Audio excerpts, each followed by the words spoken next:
I want you to fire me. So, what do you guys want to talk about?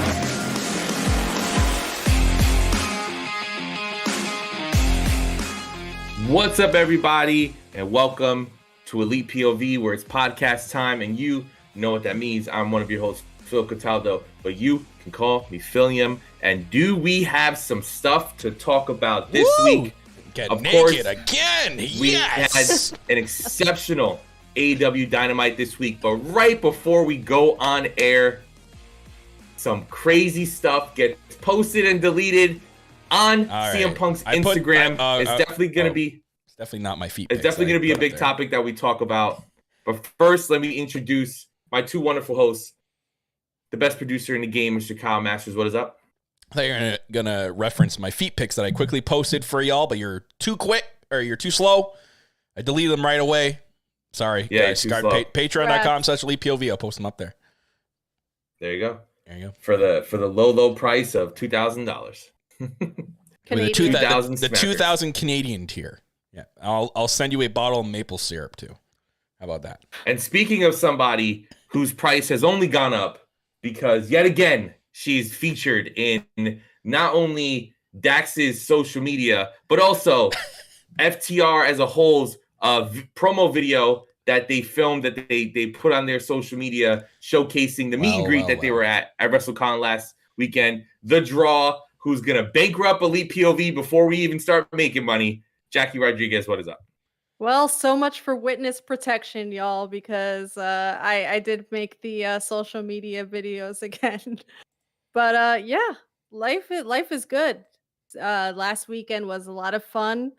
I'm sad that I had to miss the pod last week. I missed you guys, but I was living it up in Philly and hanging with FTR, and it was a blast. FTR so girl 692626. Here we go again.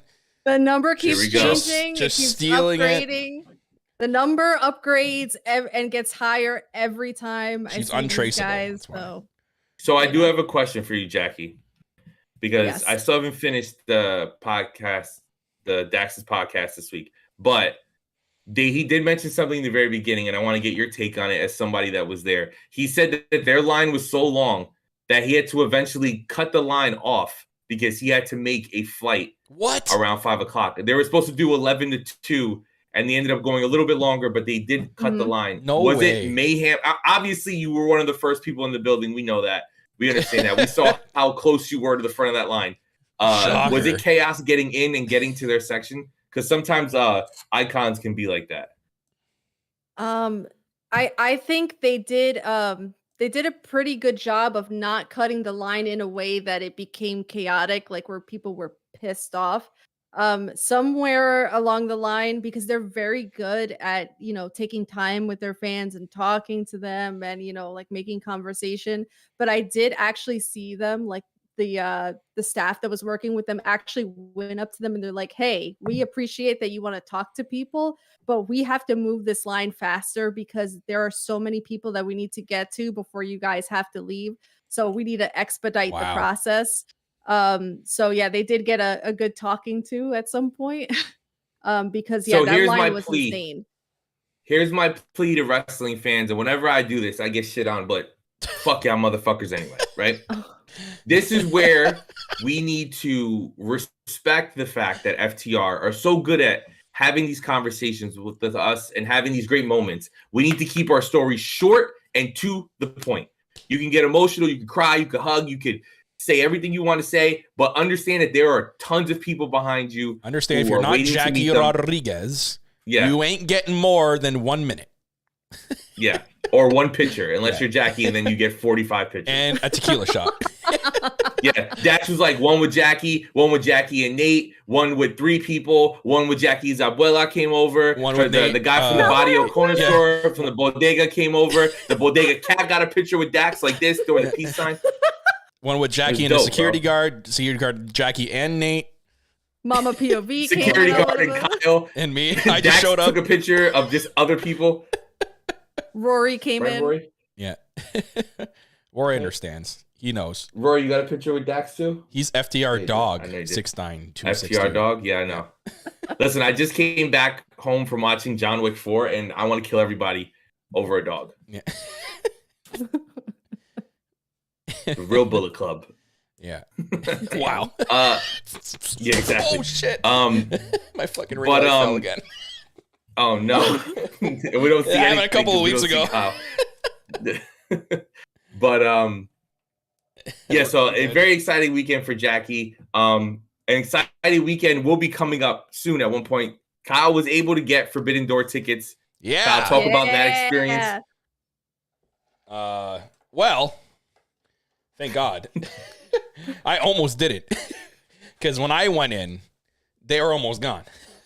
So I was able to snag one really quickly. And I totally forgot, too, that they were even... I didn't know, like, since when? Okay? Since when is the pre-sale ever on a Wednesday? Am I wrong? Aren't pre-sales usually on the Thursdays? And general sale they do Friday? Wednesdays, too.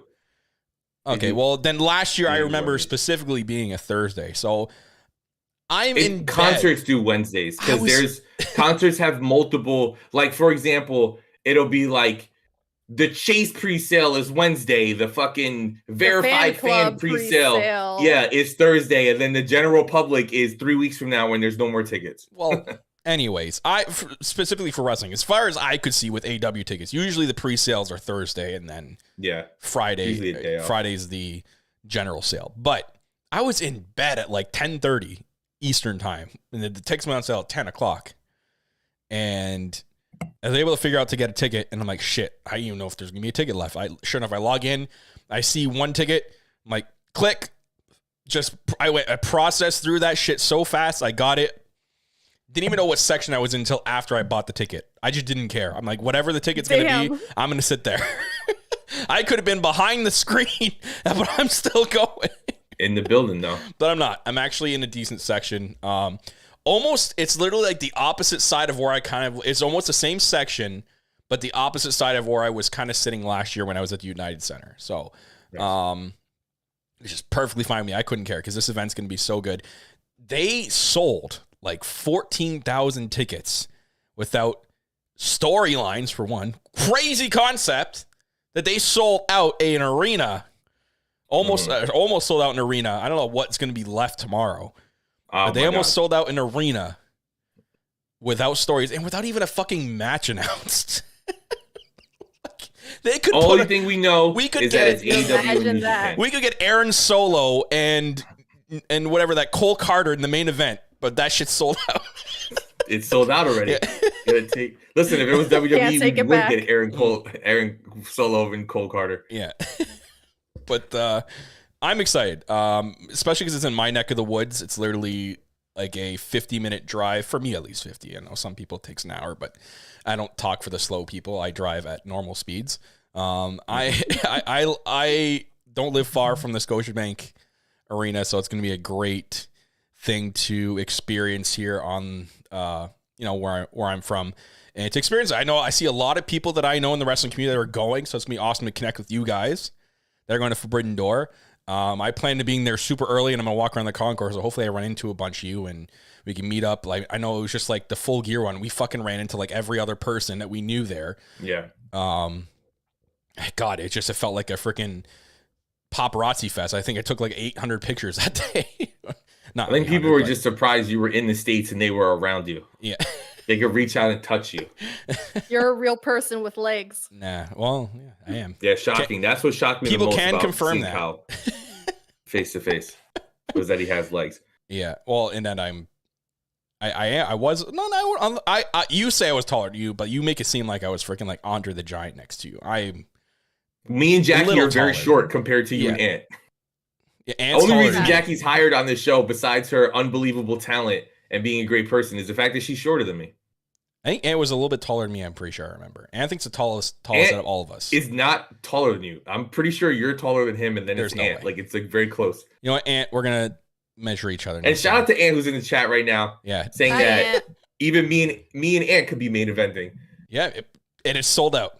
Best part, Ant, if we main event, we just met. No story between us. I don't know you. Who are you?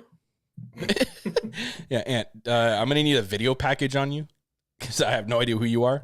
Yeah, and please. I'm going to be very upset if you guys have a match and there's no And storyline. speaking of Ant and gonna Kyle, ruin my whole before we night. get into the show, right? AWF makes their return Friday night, 7 p.m. Eastern. That's why we're doing the show today on Thursday, because the AWF is awesome. It is on, what is the name of your Twitch channel, Kyle?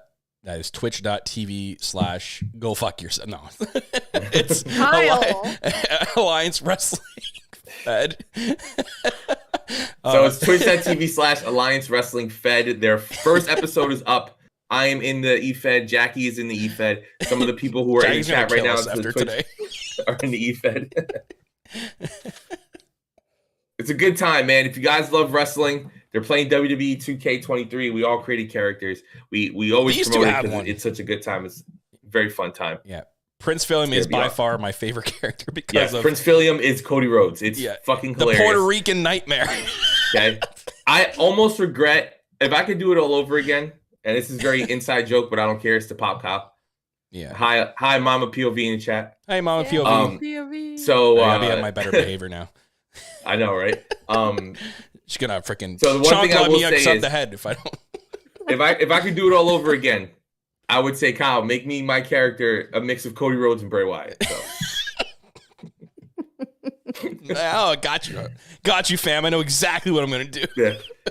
We're the Bray Wyatt mask, the Cody Rhodes suit. But before we get into all the chaos, because oh boy, and I hope you didn't hear what happened, so we could break the news to you. Oh, he did. But before we get into that, if it's your first time listening, welcome. We do the show usually on Fridays at 7 p.m. Eastern. Different this week. But if you guys like what you're hearing and you want to subscribe, twitch.tv/ElitePOV, youtube.com/ElitePOV, patreon.com/ElitePOV. If you got some extra bucks you want to throw it our way, we would definitely appreciate that. And then shop ElitePOV.com to get some great merchandise like the tank top that Jackie is wearing, sporting our new logo. Yeah. Shout out to Jermazing again for wearing our logo at that show a few weeks ago. Damn, Ant, you know what's going on.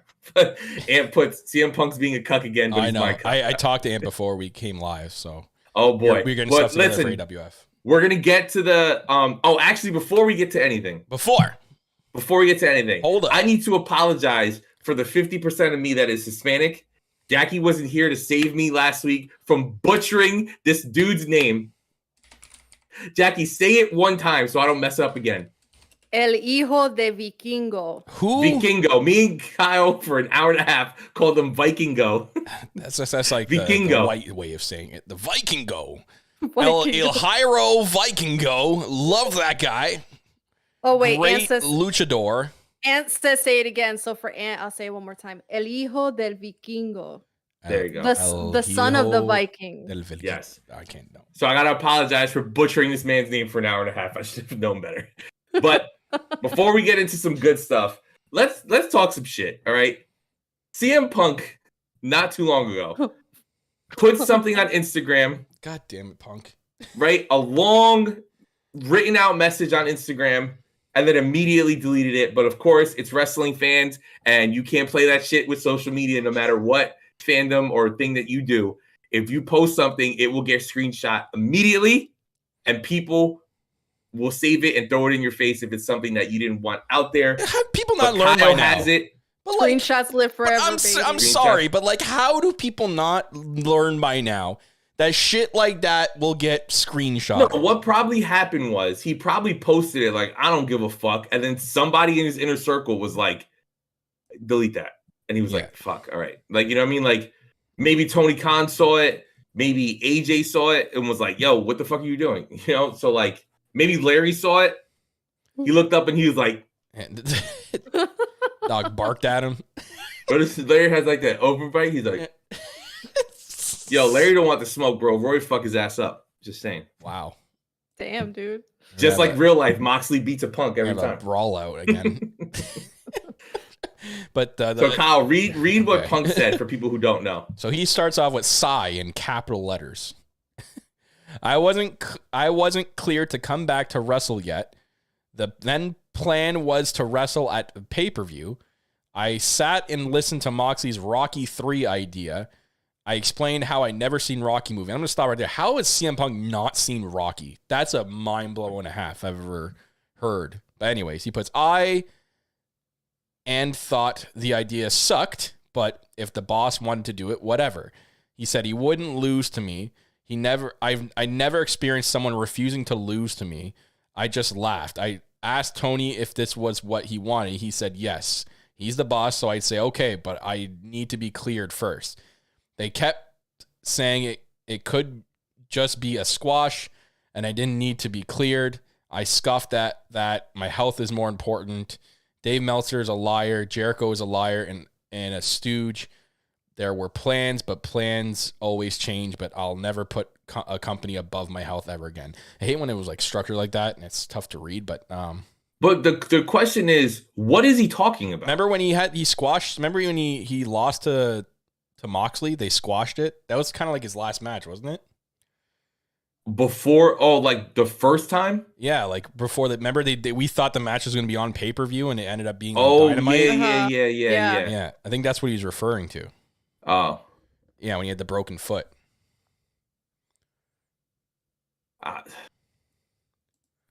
You gotta stop letting those intrusive thoughts win, brother. Like, stop posting everything that comes to your head. And the crazy thing is, like, I was just coming to terms. Like, I wouldn't be happy with Punk coming back because I don't want Punk to come back at all. I think AEW has been firing on all cylinders since the Elite came back at full gear. I think that we're in a very good place. And the company's moving forward in a great direction. Shout out to Carrie in the chat. Fuck Punk then, now, forever. Carrie, we're gonna make that a shirt for you. Yeah, I know, right? But it's like I was starting to get used, like wrap my head around this idea that he's coming back, right? With all his name being brought up, the rumors and stuff like that. Like, but like you do stuff like this, and it's like, come on, bro. And like, I don't care how good he is backstage with a certain group of people, or like how good he was to the women wrestlers. Like, we hear all these positive stories, but like if you were causing havoc and it is going to fuck up what AEW seems to have now, which is a locker room that is, that wants to work together, that wants to do whatever, that wants to deal with things in a productive way that isn't shown to the public, posting shit like this it's unacceptable, because all you did now, open up a can of worms, right? Because that's all anybody's going to be talking about for fucking ever now is this post from Punk. It's annoying. Yeah, I know like there's always going to be his like loyal fan base, right? That's always going to be loyal to him. But at the end of the day, I think we should just, it's one of those things like, I wish he didn't say this, because before he went and posted something like this, I was still on the fence of how it would feel if he did come back, depending on what the storyline was. Now it's just like, if you're still bitter and if you're still, clearly you've not learned anything. You're still acting the same way you did around the brawl out in the press conference. So clearly you haven't changed or want to make amends, because you're being an idiot and posting shit like that. So why would we want that? Now I'm more leaning towards the side of, okay, I don't want you back then. If there's a chance that you're still going to be a dick and this press conference thing is going to happen again. And I think AEW feels the same. Like, I really don't think, I can't, I'm going to stop right there. I don't But know. no, here's the thing, right? Based off what you said, by him posting this stuff, it does so much damage to AEW. And even though AEW has made some great strides, right? We talked about earlier, they sold out, the Toronto show, the Forbidden Door 2, with nothing announced, right? They pretty much sold it out. It'll definitely sell out tomorrow when tickets go on sale to the general public. But WWE is Teflon. Vince McMahon is in sexual scandal after sexual scandal, and that company is going to sell for more than it could have ever sold for before. Vince is back. Nobody gives a shit. The company is Teflon. There's 30, 40 years of fucking memories that people will look at and look past the bad stuff. AEW is still not even 5 years old. They're still trying to sell themselves as a company to networks and sponsorships as like, hey, I know there's WWE, but like we also do this here too, and we can get you guys some money. And when Punk does this, it makes the company look bad, and they don't have the 40 years of memories to kind of look past that stuff. So it's like, if Punk's going to do that shit, I don't want him here. Because then it's just WCW all over again, right? We've seen all these documentaries and all this shit about how fucking Bischoff and Hogan and Nash and everybody like fucking ran wild backstage, and how the Jerichos and they didn't like working there, so they went to WWE. We know a lot of people's contract in AEW are coming up this year and next year. I don't want to see them go back to the fucking Fed if this type of crazy stuff is happening behind the scenes. Yeah, I mean it's weird because it's the I want to say that we don't know 100% what happened, and if he's just kind of like, I've been listening to people talk shit on me for all these months, and now I'm just pissed off and I'm like retaliating and I'm just saying things because I'm pissed off and whatnot. And we'll never have 100% confirmation of what really happened in this situation, or what's real and what's being worked and whatnot. But perception is a really funny thing, because all we'll ever know is what's being put out there publicly. And it just all looks really ugly. And none of it really drives home the point of like, wow, this is really intriguing. This makes me want him back. This makes me want him back in the locker room. This makes me want him back on TV. It just puts a sour taste in everybody's mouth. Yeah. And it just kind of like makes people want to be like, do I really want him back? Like, is he creating that kind of environment? Like, it doesn't create the intrigue that you think it's supposed to if it was fabricated. So it's just, I don't know. It's just a very uncomfortable sort of feeling. And if we are being worked, then so be it. But it just, I don't know. The whole thing is just, I was over it before, and then it got kind of like peaceful and quieted down. And then shit like this happens again. I'm like, oh my God, like here we go again. Yeah. It's just frustrating because, like, Ant's saying in the chat, Punk is a huge asset to the company. A lot of people want to see Punk versus Omega, Punk versus Adam Cole. Like, there's a bunch of dream matches we want to see, but it's just like pro sports. Sometimes that star player is bad for your team in the organization, and it's only going to bring you down. You're never going to win a championship with them on the team. AEW is never going to be able to grow with CM Punk causing havoc backstage, because the brawl out was just one thing. Like, what if it was way worse? What if somebody got like seriously injured? What if shit was shown to the public? What if fucking, who knows what's going to happen next? So like, you kind of want to nip that shit in the bud now, but I don't know. I guess to each his own. Everybody's going to have their own opinions on it. I personally don't want him back either way, but this just pushed it over the edge. Yeah. No, you're right.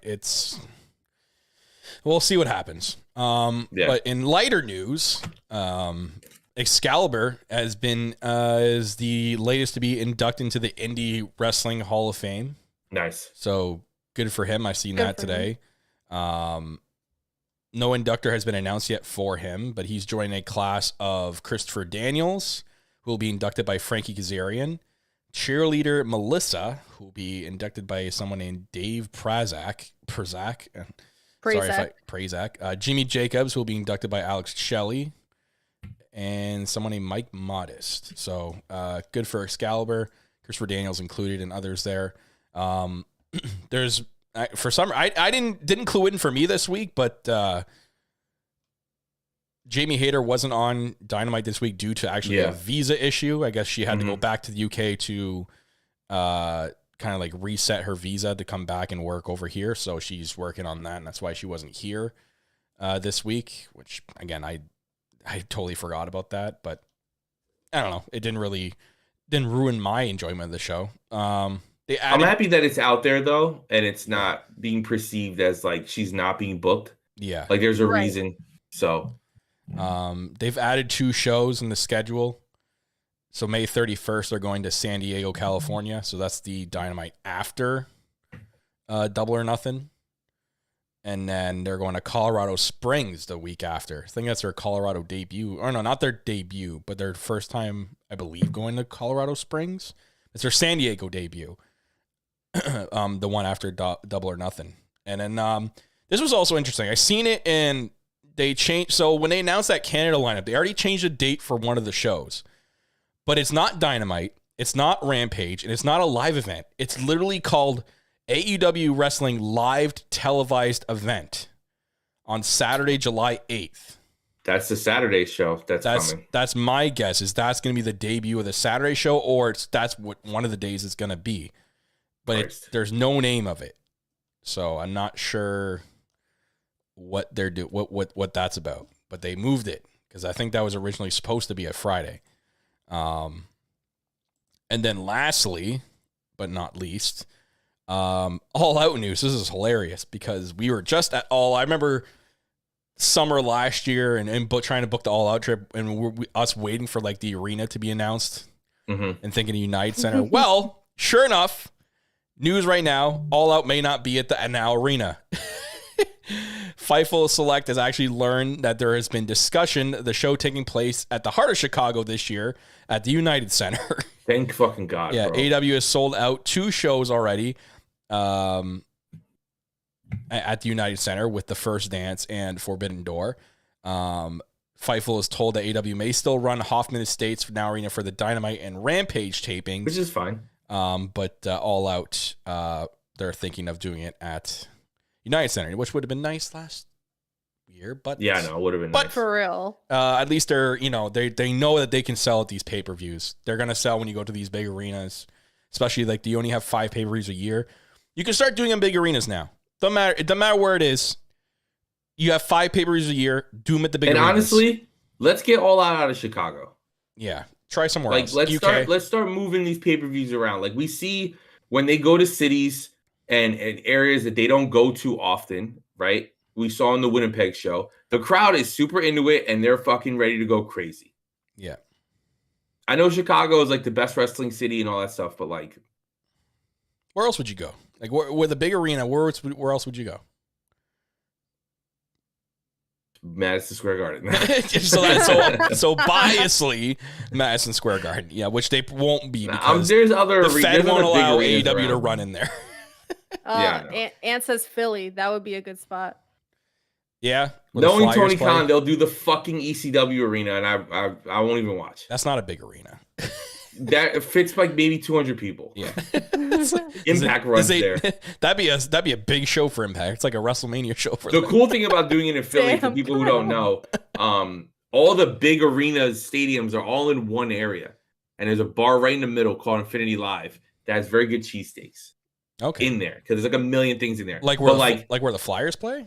Yeah, so like if say this is the central location, like the water bottle will be, this is the bar. Right here is Eagle Stadium. Okay. Right here is the Philly Stadium. And right here is the Sixers/Flyers Stadium. Oh, okay. And they're all like across the street. Oh, that's cool. Yeah, so like that's the one cool thing. So Ant saying 5 bars in one. Xfinity Live, yeah. It's dope. Yeah, I wouldn't mind if they did something like that, or like I'm thinking of hockey here, just thinking of like the NHL arenas. I mean, they are going. It might be a testing ground. They are going to where the Florida Panthers play in April or June or May for a Dynamite show. So we'll see what they do with sales there. So Carrie, in all caps, yeah. Dude has a stadium in London. Use it for, I don't know, a wrestling show. Yeah. Carrie, I 100% agree with you. Yeah. It's so messed up too, because like the longer you do this stuff, the more people you meet and the closer you get with people. And whereas like Forbidden Door 2 gets announced, and I'm so happy for Kyle, but I'm so angry for Carrie. Because what point are they going to get this UK show? Like the first UK show over there for AEW, and if it's a big one, they're going to sell out very fast. Yeah. So you don't have to underestimate where you can hold it. You can, no stories. Whenever they decide to announce that. Like you could sell out the O2 really fast if they even chose that one. But I know he has a soccer stadium over there. It's a matter of time before we get a show over there. So I imagine there's a lot of logistics playing that and coordinating with the soccer team that he owns and, weather factors, right? He's got a plan for having a wrestling show outdoors and how to combat that. I know doesn't look entirely difficult, but I'm sure there's a lot of logistics behind that they have to figure out. So, we'll see. I imagine it's coming. So we got that preview that a UK show is coming this year. So it's just a matter of when and where exactly. Yeah. Everybody light some candles for Carrie, come on. That UK announcement's got to come like sometime ASAP. Yep. Make some plans. Is there any other news, Kyle? No, that's all I had. Well, then I want to jump right into the thing that everybody was talking about before half an hour ago. Vikingo. But so we get Vikingo versus Kenny Omega in the main event of Dynamite. It is billed as a dream match. Wrestling fans are fucking stupid because they can't just Google who this guy is. Right? I've never seen a match of his either, but I've seen highlights and stuff. It's a simple Google search away. I send it in the chat. Who? Right? And plus, You know what would have been funny though? If they promo packages playing all night. In the promo package leading up to Dynamite, they should have shown in the promo package how to Google him. like showing a web address and the typing of google.com and then typing in his on how name. to use Google. Or like the media team should have posted like instructions of how to search. Yeah. I would have 100% done that. But that's the arrogance of Fed fans, right? Let's call it what it is. The arrogance of Fed fans who only watch one company, and if you leave that company, you're dead to them. Even if you were their fucking favorite wrestler, you're dead to them because you don't work there no more. Where it's like, I feel like AEW fans get a lot of shit, but we watch everything, including the dumbass fucking Fed, right? And it's like, it's logical that I'm gonna look up, oh, who is this? I'm gonna look this person up. Thunder Rosa, last year during her horrific title run, shout out to Ant, I know that popped him. She wrestled a girl from Japan. I had no idea who she was. You look her up. That's the point. That's what Google's there for. The streaming services everywhere. You can find matches on YouTube and all these places. Like Excalibur's not gonna foon sped. Oh my god, bro! Speaking of Excalibur, if anybody knows Wrestle Cringe on Twitter, right? Yeah. They posted a screenshot of someone's tweet, and this guy wrote, "I hate that Excalibur has names for all the moves. These are some of the craziest moves I've ever seen, and I've never seen them before. At some point, I wish Excalibur would just be like, I've never seen that before. I wanted to be like, bro, it is literally his job to tell us who've never seen it before what the fucking moves are called. Yeah. You stupid fuck." Oh my lord. Doesn't make any fucking sense. Literally, though. That's their job. They're a wrestling commentator. That is the announcer's Why? job to explain what we don't know to us. Yeah. So we can go, oh, this move is called the this and this. Because I heard Excalibur say that was the name of the move. Jesus fucking Christ, man. It was insane. Excalibur can literally tell me, like, that was the Tortellini Twist 5000. I'm like, yep, that's what the hell that was. The Tortellini Twist 5000. What kind of Italian wrestler is using that move right now? If Nunzio didn't have that move back in the day, then that was a missed opportunity. It was a wasted opportunity. Yeah. But as far as the match, Jackie, I want to go to you first. What did you think of the match itself? It was freaking unbelievable. Mama Jax was out in full force for that one because the death-defying, breathtaking moves that came out for that one. Again, moves that I would have never had names for, that I've never seen before. Vikingo is somebody that I've never been able to watch a full match of, but I had seen highlights of before. So I knew that this match was going to be pulling out all the stops with the craziness. It started off hot with a bang with Vikingo hitting the tope on Kenny. The implosion Hurricane Rana out of the corner was freaking nuts. There was an awesome bomb that they were on the top turnbuckle for a while, and I literally could feel my heart in my throat because it felt like they couldn't find their footing exactly, and they were trying to get that stability before they hit the move. And I'm like, God, if they don't hit this right, I feel like I'm gonna watch a car crash. And then when they came down, it looked like Kenny came down in his head or neck. Mm-hmm. And I'm like, please don't let this be a massacre. But regardless of how crazy the moves were, they were executed so safely, which is admirable. So it scared the shit out of me, but they did it so well. Can we talk about that 630 off the middle rope onto the table? Like, how did he do that? I can't even walk in a freaking straight line half the time. And you're hitting 630s off of a middle rope. How do you even like? You guys were saying yesterday, like, how do you even discover you? Did you see the slowed down version of it? Someone at ringside got the video and they slowed. He down. hit his head, right? He grazed his head off the side of the ring apron. I'm like, ooh, buddy, that could have been very wrong. That could have, if you were like a little bit this way, yikes. It's the understanding that all it takes is one little slip up, just one false move in one direction, and the move can be completely botched. So being that calculated and just being in the pocket like that is unbelievable. And it's just such a breathtaking thing to see. And seeing Kenny back in singles competition was all that I wanted. I'm happy that they had their trios run with the Elite, but singles Kenny, especially that intro from Justin Roberts. Oh my God, like the hairs like stand up, the goosebumps. And there was something that Justin Roberts said when he says, it's like, one would say that he's undefeated at life. Yeah. Oh my God. Popped to me. Fantastic. What a way for him to come back. They said it was like 500 plus days of him not being in singles competition. And he showed up and showed out. The two of them absolutely killed it in that main event. So didn't need the storyline, even though there was a story going into it if you really paid attention. Dun, dun, dun. Yeah, it was there. But incredible. And we got that for free. So thank you, AEW. That's what I'm saying, bro. All this complaining about fucking storylines and all this bullshit, we got it on free television. Like, we didn't have to deal with fucking Bleacher Report crashing or not putting the purchase through. Or Facts. Come on, bro. We got this on free television, and they hit their marks, right? They ended in enough time to do the stuff that happened afterwards, which we'll get to. But like, we didn't get, like last week we saw that the Hangman stuff in the ring, and it got cut off.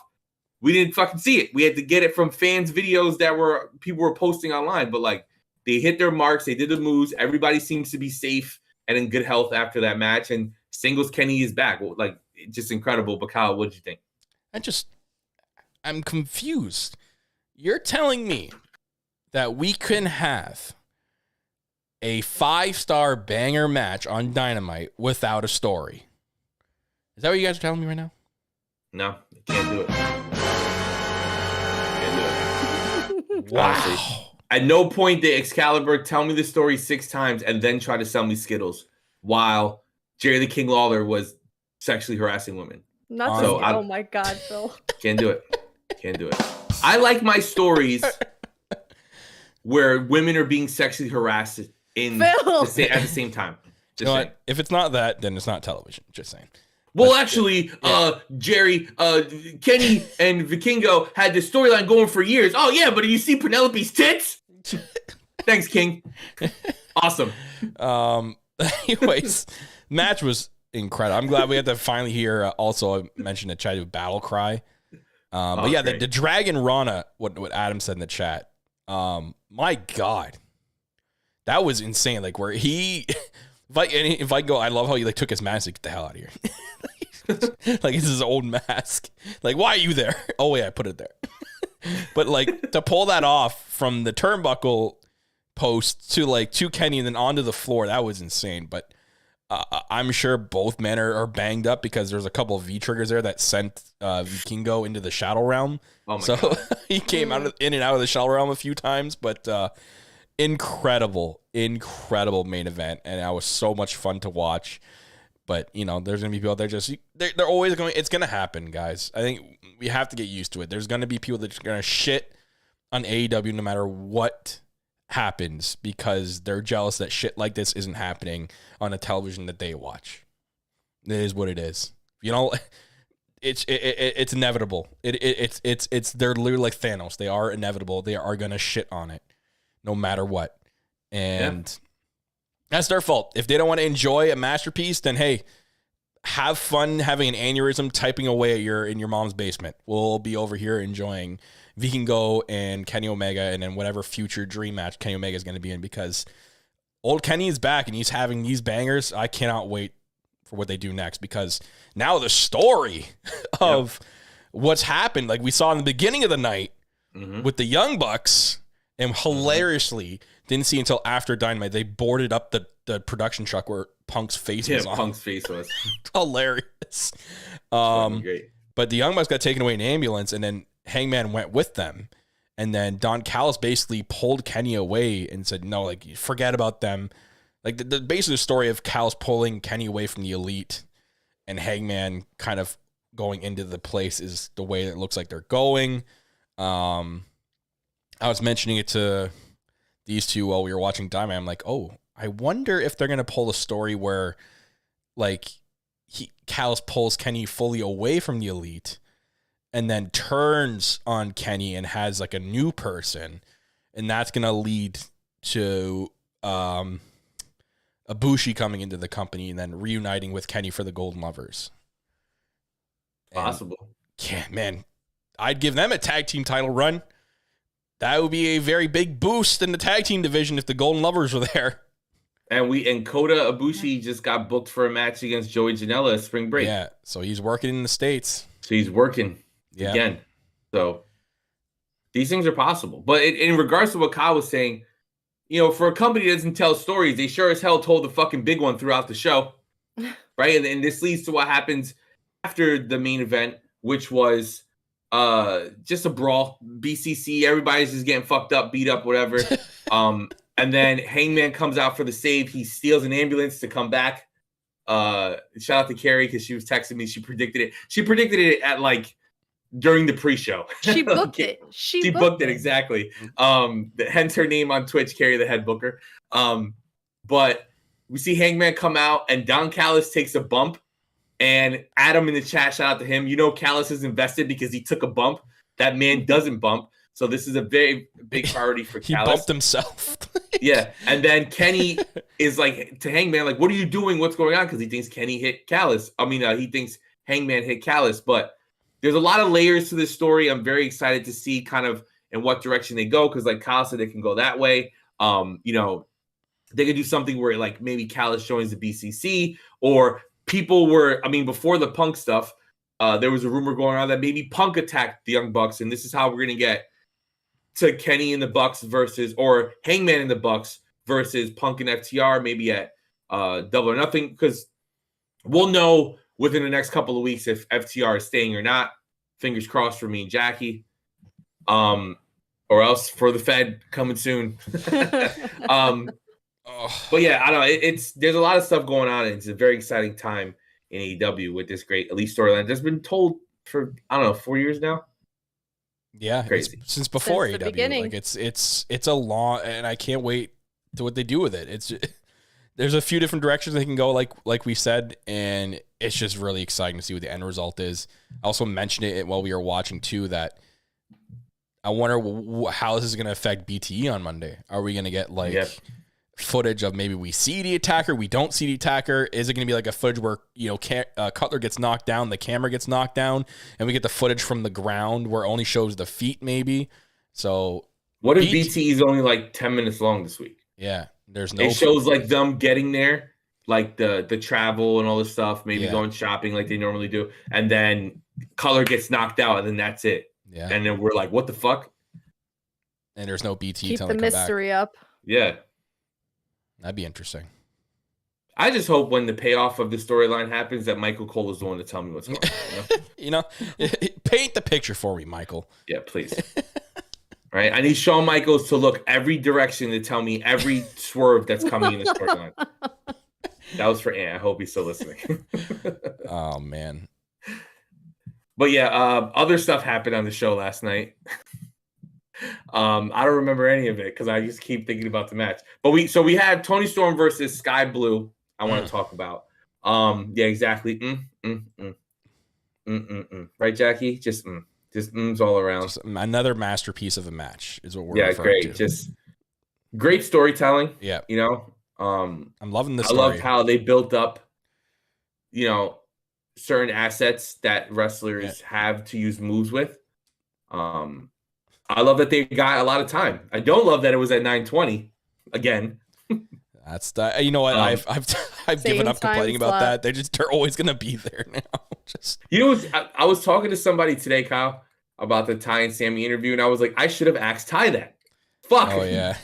Like, why the fuck are you guys always you wrestling had at the chance. 9:20? The next interview, because I'm sure she'll want to do it again. So, Yeah, like what the fuck, dude?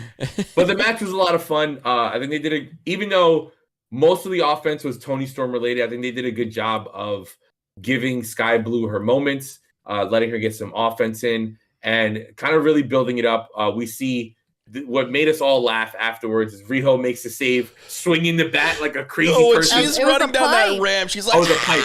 Yeah. And like it's awesome to see that like this storyline that's leading to Blood and Guts with the women eventually is just gaining more layers, especially without Jamie Hayter or Britt Baker being on the show last night. So I'm very excited to see where it goes. But Kyle, I want to start with you. I'm sorry. What do you think of this match and the whole I'm segment? still laughing because I remember just hear Rio's using. I'm like, oh, she's coming. And then just see her running down the ramp as fast as she can, just swinging the bat back. Yeah, Adam says in the He's Twitch like- chat, the pipe is almost as big as Riho. Yeah. Oh, that was fantastic. That was my by far, like, screw the Omega match. That was by far the best moment of Dynamite last night. Biggest pop. Um, Riho. But yeah, so we're still at the point, I guess, where we're still waiting, I guess. Maybe if it is going to be Detroit, they kind of have to build some time, right? Until we get there. So I was hoping maybe this week we got another member of the Outcast to see who's going to join their side, but we still didn't.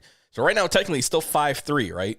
We still have the 3 Outcast, and we have basically what the team's going to be for Blood and Guts. So I don't know if it's going to be Detroit. Maybe it's going to be another arena. And again, maybe they're figuring out logistics of things because you have to do 2 rings, right? And you're going to have 2 rings there for the whole night. Yeah. So you got to go to an arena that can kind of accommodate that and with the tickets that you sold so far. So it'll be interesting to see what happens to that. I don't know. Maybe it'll be. No, I can't see it having to wait all the way to Double or Nothing. Like, that's a long time until you're building that. So It's got to be before, right? Yeah, I'd imagine so. But again, it's AEW. You never know. They could just hold out and push all the way to Double or Nothing, and just keep building this thing, right? I'd be one of the ones afraid of it getting too stale if they're gonna run out of ideas on what to do. Because like, how many times are you gonna do this now? Where there's like at least one member from each side facing each other. There's a brawl at the end, and it's either the good guys. It's the good guys coming down to the ring and saving the day. They've done that a couple of times already. Like, okay, think of something else. Do something else now. We've seen this like 5 times in a row. We get it. Riho's gonna come swinging. They're freaking bad. Like we understand. Give us like next Dynamite, just cut to the back and they're all beating the shit out of each other backstage, throwing each other into cars or whatnot. Like, and to pop me, have like the BCC walk by and be like, Jesus. Or scouting someone.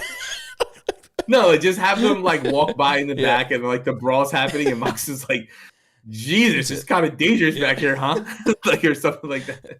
Or, oh, great, another backstage fight. Oh my God. But anyways, yeah, it's gotta, I don't know. We'll see. But again, maybe I'm hoping now that, after the visa issues get cleared, they'll run a segment that will introduce another member of the Outcast, which I'm very intrigued. Everyone's very intrigued. Like, it looks like it could be Athena, maybe, but Athena is still, like, I haven't seen her do anything with Willow Nightingale in like a few weeks, so I don't think they're continuing that. I think she's moved on. It's going to be Yuka at Supercard, yeah. So that leaves the 2 spots open, and Anna Jay's back, so maybe one of them might be Anna Jay. She wrestled on Dark, I believe it was, or no, she wrestled on that house show. The house show, yeah. So we'll see. Jackie, what do you think of the match? Well, the only thing that I can say is that I think that's probably the best that Sky Blue has looked in the ring, like wrestling wise. It's the most fluid she's looked. It's the most aggressive she's looked. And I think that week to week, she's been getting a lot of TV time and she's been showing a lot of improvement. So I think that's really good for her because in that division, they have brought in a lot of established stars, but I think it's also important to build up your younger crop of talent. So good for them in seeing something in her and kind of like nurturing that and bringing her up to that level. She obviously still has, a lot of growing to do, but I think week over week she's been looking a lot better. So it's good to see. Now, another big thing that happened, we get this in-ring promo with Adam Cole hyping up that next week on Dynamite, he will be having his return match. And only one person I know, and that's Kimmy, was excited that it was Daniel Garcia that ends up being Adam Cole's opponent. But the one thing that I do want to mention, and then we'll get to the promo, I love the little Easter egg that Adam Cole had referencing his incredible promo that he cut on Karrion Kross in NXT, where Daniel Garcia is like, "What makes you special?" And Adam Cole goes, "What makes me special is when they ring the freaking bell."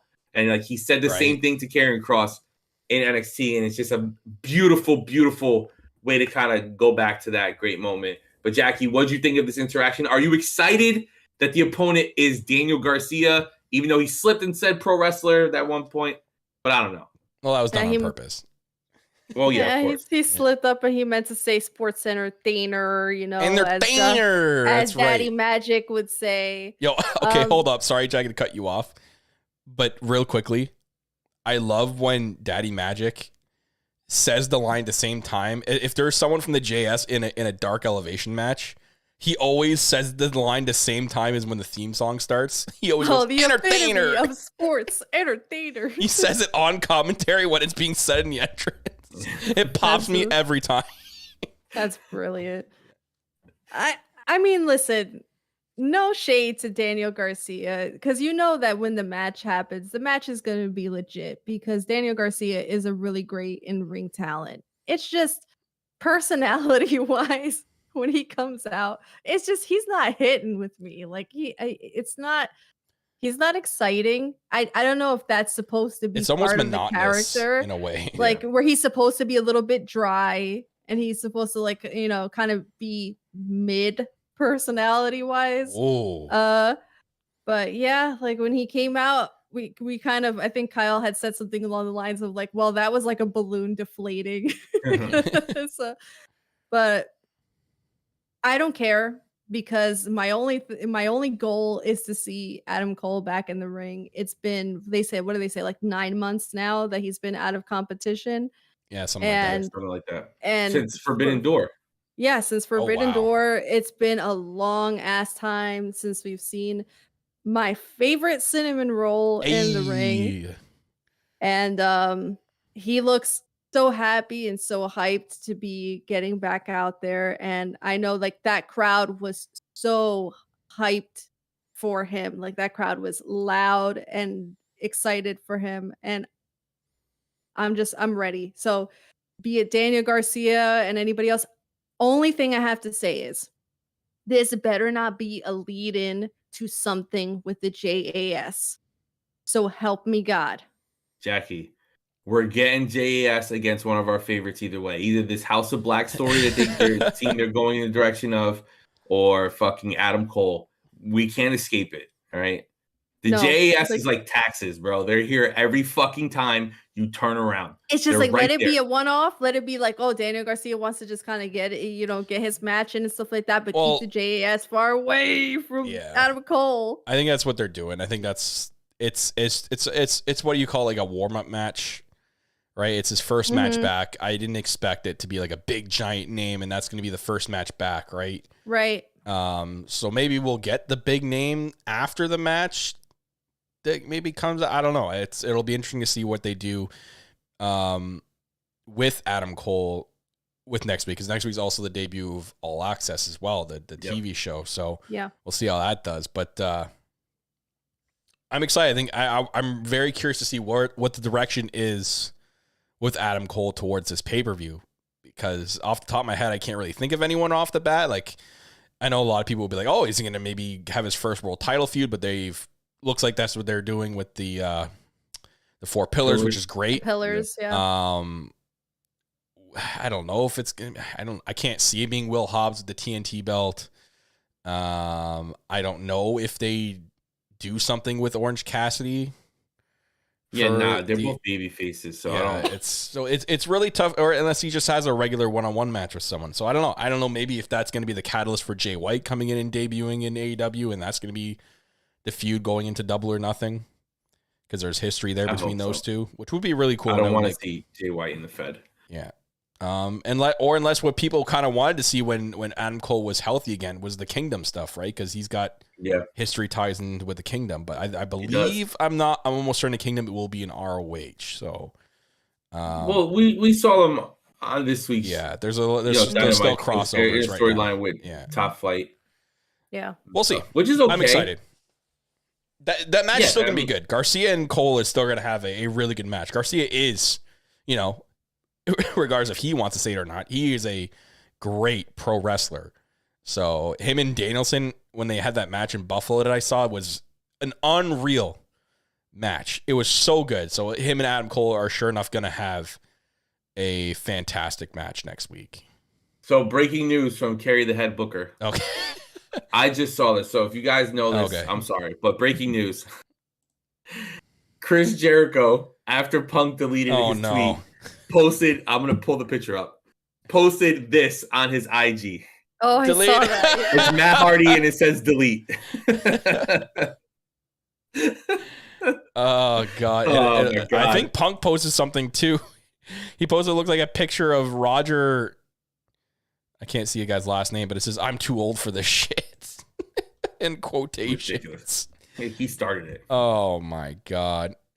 But another cool thing that happened last night, as I go to bring the picture of all the matches. Yeah, they're working at. It's going to be Jericho and Punk. That's going to be the return feud. Jackie, just forewarning, I'm going to end with the FTR stuff. Okay, we're going to end do with that. whatever you got to do. I don't want you to think that. Is it now? Oh no, it's not now. But the next thing I want to talk about is a match that I could give two fucks about, involved in a storyline that only Kyle was a fan of, that I know. But the match was fucking hilarious. And that's Hook versus Stokely Hathaway. Oh my God. Stokely Hathaway trying to get out with a doctor's note that was a fucking receipt. The Wingstop receipt. The Wingstop receipt. Just the stuff with Justin Roberts. He comes out dressed like he's in the Nation of Domination. Like, come on, bro. Like, that shit was so funny. Hook is murdering him, throwing him on the guardrail. Yo, like it was just murdering him was an understatement. I didn't think they were going to go that far. Yeah, but dude, it was so funny. The Wingstop receipt was like the like not even the funniest part, which was funny because he's like, I have a doctor's note. And Justin Roberts has a Wingstop receipt. But when he went to go do like when Stoke went to go do like the Cesaro twisting uppercut, or sorry, the Casanoli, he just like Moxley just didn't move, and Stokely just fell straight to the ground. Or sorry, Hook just Hook stood still, and Stokely just fell straight to the ground. Yeah. Was like the funniest thing I ever see. I had to literally get that made into a GIF because I'll laugh at that every single day. It was so funny. This is a very, very entertaining match. And since I'm not medically cleared for this fight, I'm also going to announce my retirement. Did you see the video that they posted after him walking through the locker room and everyone is like everyone clapping? Laughing at him? Also, Jackie, did you see this video? No, I didn't get to see it. Oh my God. It's all backstage people. There's some wrestlers. There's like Aubrey's in it. There's like production people. The funniest one to me, like, of course, like Nyla was great. Yeah. Aubrey was great. But Dasha is such a nice person just to her core. Even as she's laughing at him, in quotations for people who are listening on podcasts, even as she's laughing at him, she's still like, "Aw," like she's like touching his shoulder, like she can't even fully commit to the bit of like laughing at him. It's so funny. And Orange Cassidy, did you win? Oh man, bro, this is the cool stuff that AEW is able to give us, where it's like the storyline was mainly told on like social media and like Dark and Elevation and stuff, and like BTE or whatever. But like they do a good job of building up to a match. It's very entertaining. Yeah. The right guy goes over and we move on. And like this is why the company's for the smart fans, because it's the smart fans that would see this stuff, right? It's like you're not, again, it's not like, and I'm not trying to be that podcast where we're not comparing to the Fed, but we're not, this is why it's not like the Fed. When people are looking for that comparison, this is why they're the alternative, because they do alternative things to please what their majority of their fan base is, And I would say it's like 90, maybe 85%. And that is the hardcore fan who knows how to, like we talked about, who knows how to research wrestlers, who knows that stories can tie in through social media, through BTE, through other things. So that I love when they do stuff like this. That's really cool. And it was just, the whole thing was just completely entertaining and it was fantastic. So, well, we were all joking that like when, because of the Goldberg news, which we didn't touch base on, but we don't need to because kill us now if that's ever true. Yeah. That it wasn't going to be Stokely, it was going to be Goldberg to come in and beat Hook for the first time and win the FTW title, and it's going to be main event Double or Nothing. Yeah.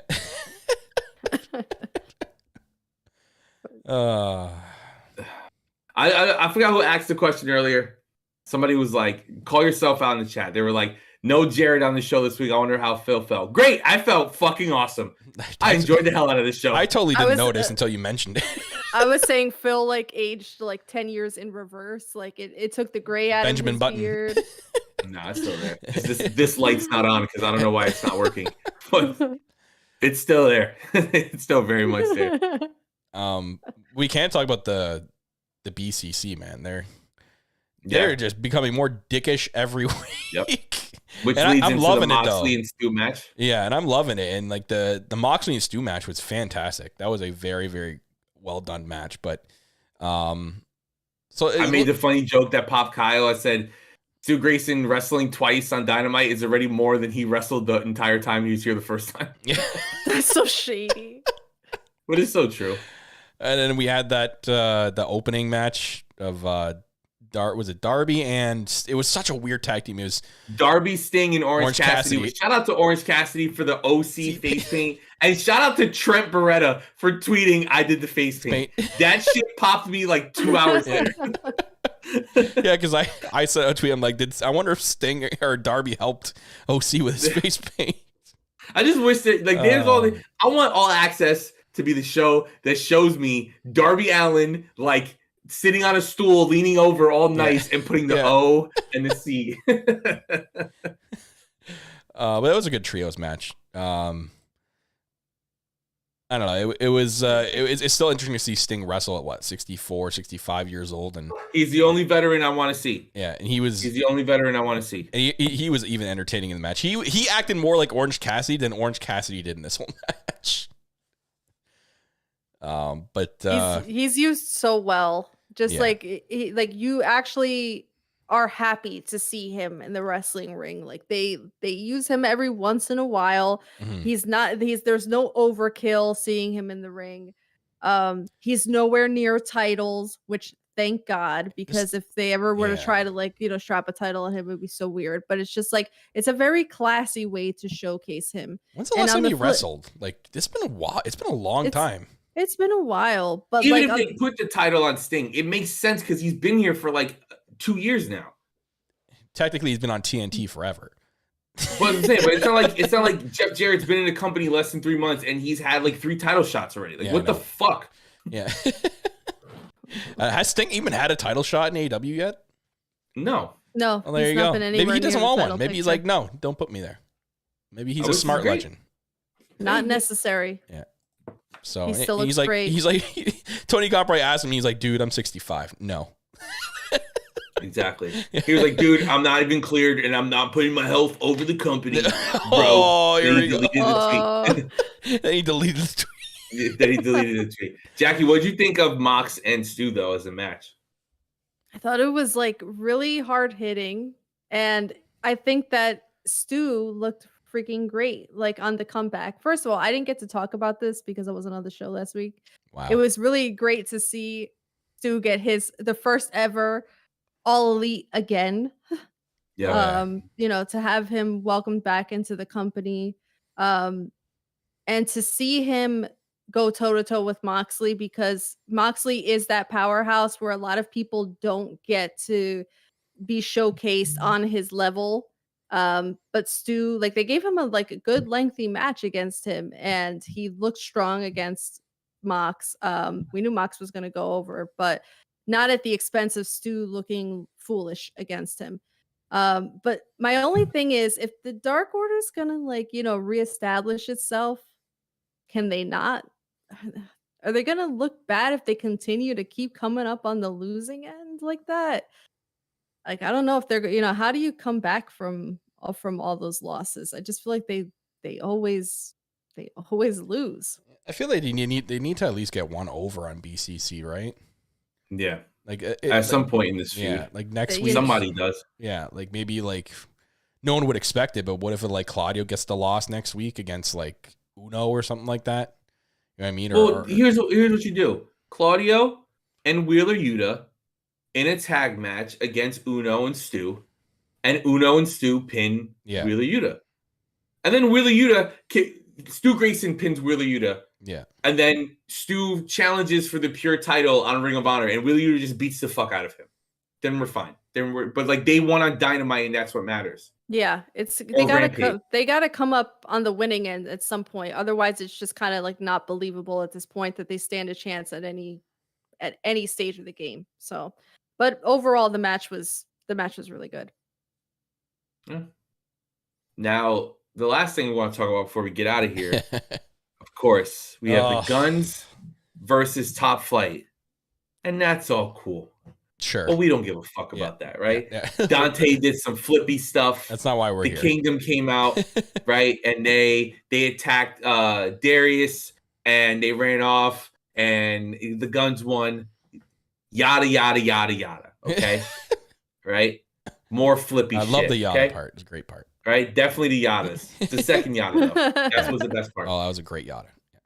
But what happens, as we always love on this show, because we know how happy it makes Jackie, FTR's music hits, and they walk down on the ring, and they say something that's very interesting. And this is where I got to shout out Dax and Cash for doing a great job of using Dax's podcast and using social media and using everything at their disposal to really make us be worried, people like me and Jackie, worried that they may go back to WWE, but they're going to have a match first with the Guns, where if they lose, they leave AEW altogether, or if they win the tag title. So, Jackie, roller coaster of emotions, because at one point you're happy to see FTR on TV, as you always are, but also you're terrified because you don't want to start for the Fed pod with me. So how did it feel to go through all that and see your boys on TV last night? So I'm excited that they showed up in the first place. But like you said, great use of all of the speculation that's been going on. They put out a tweet. Well, Dax put out a tweet on Sunday saying that he and Cash have reached their decision about what they want to do moving forward with their contracts and what they want to do with their careers.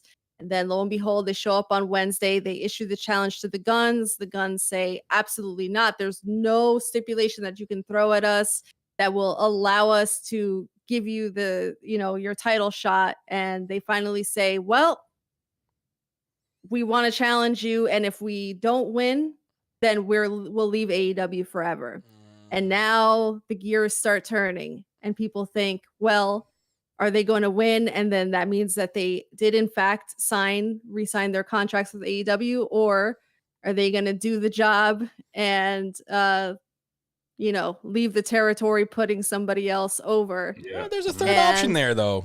I think if you lose, you can still play you can still be there and, kind of swerve everybody even at the same time.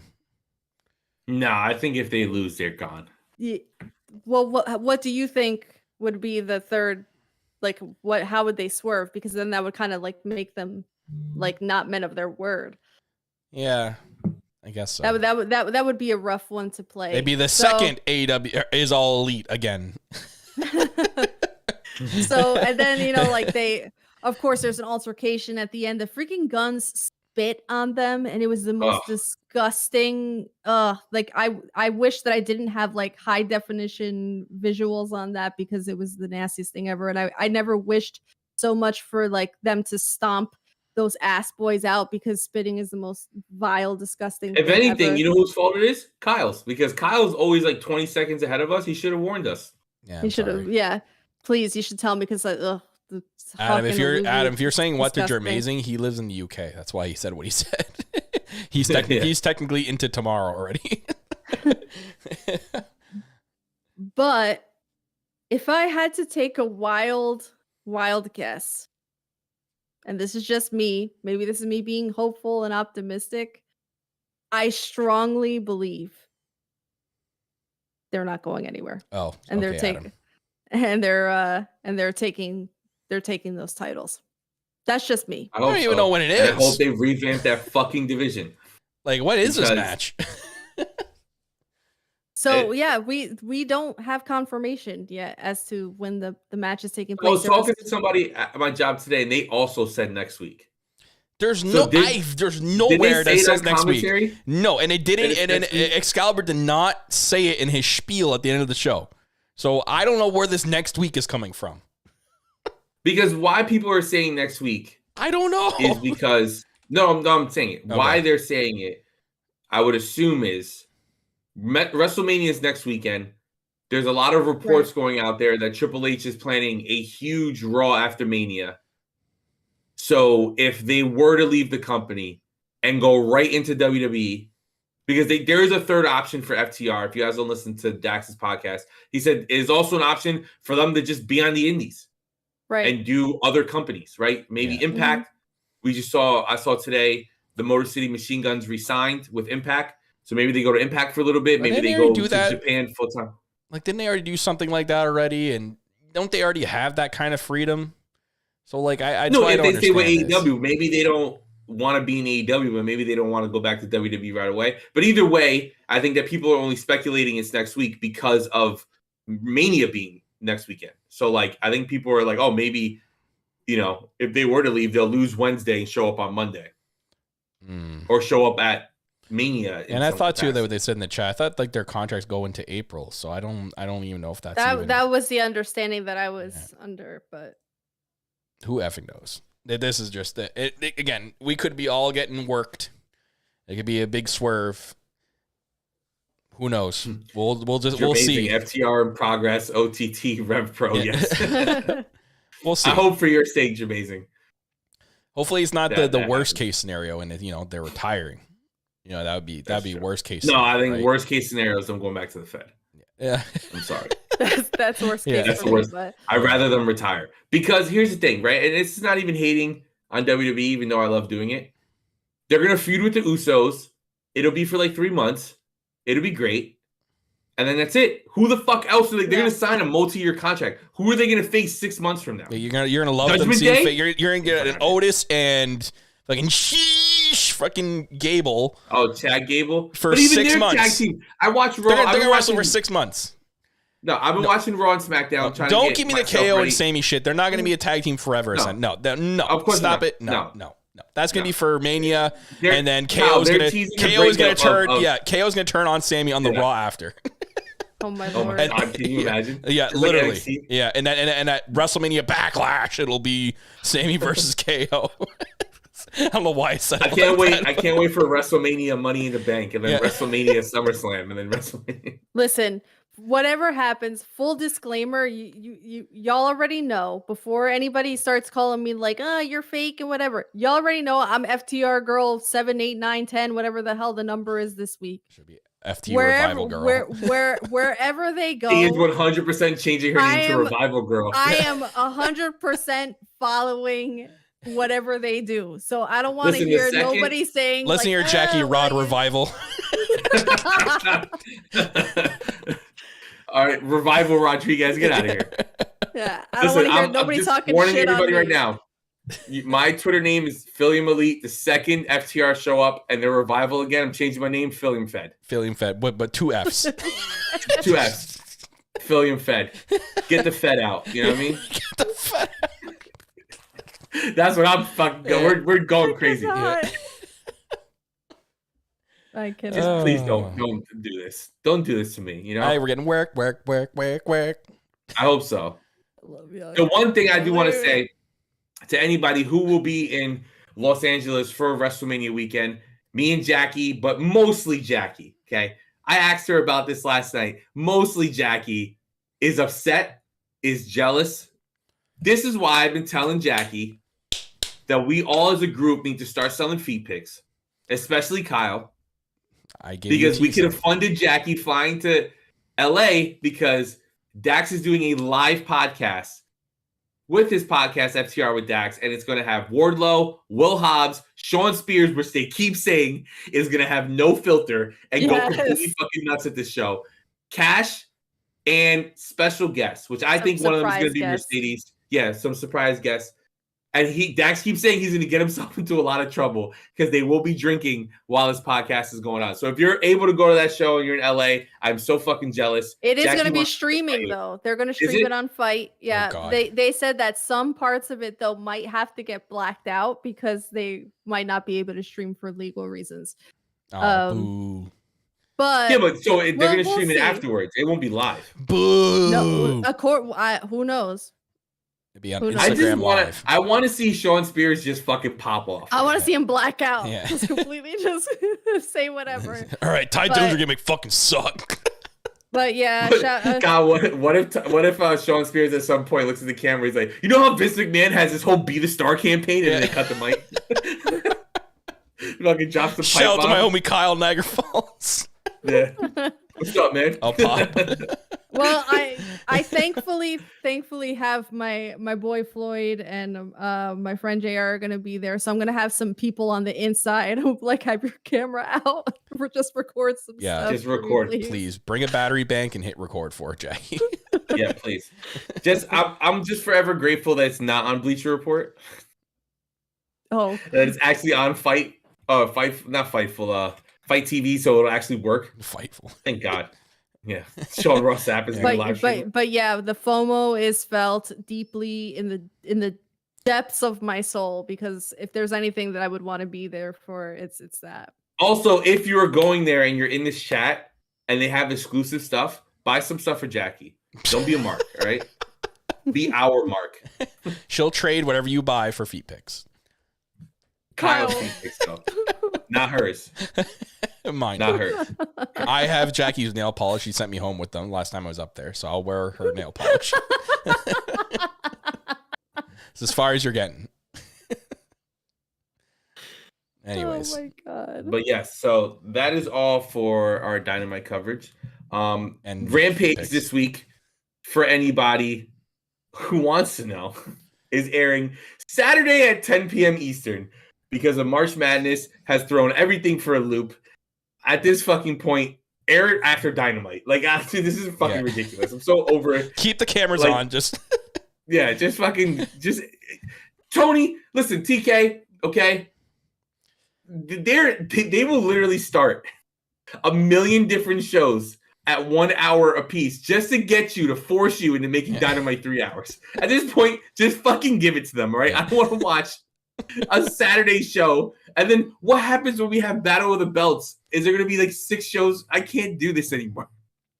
Right. They're running out. Their AEW is running out of commentators. Fucking Elevation is Big Show and fucking Daddy Magic. Yeah. What the Paul fuck? White. How dare you Paul use White that and name. Daddy Magic, all right? Jesus. Oh, cool thing that was mentioned. I don't know if you guys saw this. Paul White said he wants to wrestle Kenny Omega. Can you imagine the match they fucking tell? I don't even know if that's... I think that's just... I'm not going to say anymore. I don't want to put in the universe. Nope. We're moving on. Nope. What? Nope. We're moving on. Not talking about that. Nope. It's not going to happen. We're moving on. What, Goldberg? No. The match you said, I just don't want to talk about. Because I don't want to put that in the universe. Okay. Goldberg. I don't want to see Paul White versus Kenny Omega. I do not want to see that match. Don't say that, Adam. Stop it. It would be fun. Why would it be fun? Think about how many times Paul White can turn. Give us the match. outro. Come on. Yeah. Well, I don't know what Kyle has against Paul hats White. And Cowboys and bye. Well, thank you for listening to another episode of Elite POV. And remember, you don't need a hat to be a cowboy, and you don't need a cow to be Paul White. I'm sorry, Paul. I don't know what you did. Why would you say that? All right, bye, everybody. I'm getting out of here.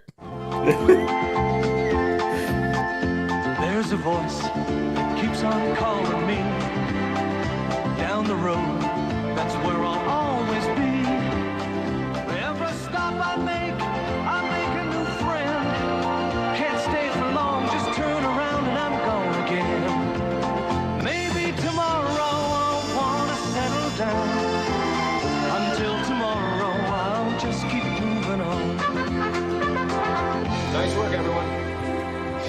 broadcast. Really good. Everyone on the floor as well.